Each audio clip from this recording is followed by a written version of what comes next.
ഇന്ന് നമ്മുടെ അടുത്ത് വന്ന വണ്ടി ഒരു സ്റ്റാർട്ടിങ് കംപ്ലയിൻ്റ് ആയിട്ട് വന്ന വണ്ടിയാണ് കേട്ടോ. സ്റ്റാർട്ടിങ് കംപ്ലയിൻ്റ് ഒരു വണ്ടി വന്നതാണ്. അപ്പോൾ അതിൽ ഞാൻ പ്ലഗ് അയച്ചു നോക്കുന്ന സമയത്ത് ഇരിക്കുന്ന മൈക്കോ സൂപ്പർ എന്ന് പറഞ്ഞ പ്ലഗ്ഗാണ്. ഇതുണ്ടല്ലേ,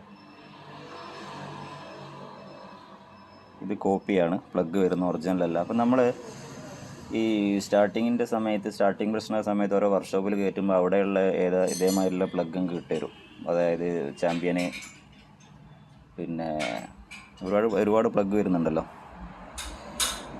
അപ്പോൾ ഈ ഒരു പ്ലഗ് ഒരിക്കലും ആ ഒരു പ്ലഗ് റോയൽ എൻഫീൽഡിന് ഉപയോഗിക്കാതെ വെക്കുക. കാരണം ഇതൊന്നും ഒറിജിനലായിട്ട് വരുന്ന പ്ലഗ് അല്ല. അതൊക്കെ ഒറിജിനൽ പ്ലഗ് എന്ന് പറഞ്ഞാൽ ഒറിജിനലായിട്ട് തന്നെ കിട്ടും. ആ പ്ലഗുകളൊക്കെ കിട്ടാൻ അവൈലബിലിറ്റി വളരെ കുറവാണ്.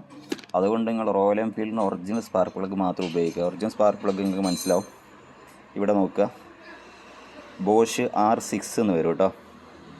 R0 ഒരിക്കലും ഉപയോഗിക്കരുത്. ബോഷ് R6 എന്ന്, ആ സ്പാർക്ക് പ്ലഗിൻ്റെ മുകളിൽ ബോഷ് R6 എന്നുണ്ടാവും. അപ്പോൾ ഇത് സെറ്റായിട്ടാണ് വരുന്നത്. സെറ്റായിട്ട് സിംഗിളായിട്ടും വരുന്നുണ്ട്. 320 രൂപയാണ് ഈ സ്പാർക്ക് പ്ലഗിന് വരുന്നത്. അപ്പോൾ ഇങ്ങനെയുള്ള സ്പാർക്ക് പ്ലഗ് ഉപയോഗിച്ചാണെങ്കിൽ വണ്ടി കുറച്ച് നേരം ഓടി നിങ്ങൾ വിജനമായ സ്ഥലത്ത് വണ്ടി ഓഫാകുന്ന സമയത്ത് ഒന്നും ചെയ്യാൻ പറ്റില്ല. അപ്പോൾ അവിടുന്ന് പിന്നെ ഏതോ ലോക്കൽ വർക്ക്ഷോപ്പിൽ കയറി കഴിഞ്ഞാൽ കിട്ടുന്ന പ്ലഗും ഇതേമാതിരി പ്ലഗ് തന്നെ ആയിരിക്കും.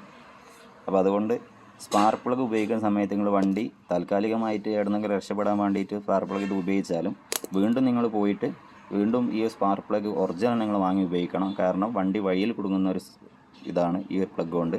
അപ്പോൾ പ്രത്യേകം ശ്രദ്ധിക്കുക. ബോഷ് R0 അല്ല, ബോഷ് R6 എന്നാണ് വരിക കേട്ടോ. ഈ ബോഷ് R6 R0 പ്ലഗ് നിങ്ങൾ ഉപയോഗിക്കരുത്. ഇതിന് വരുന്നത് ബോഷ് R6 ആണ്. അടുത്ത വീഡിയോ വീണ്ടും കാണാം. Thanks for watching.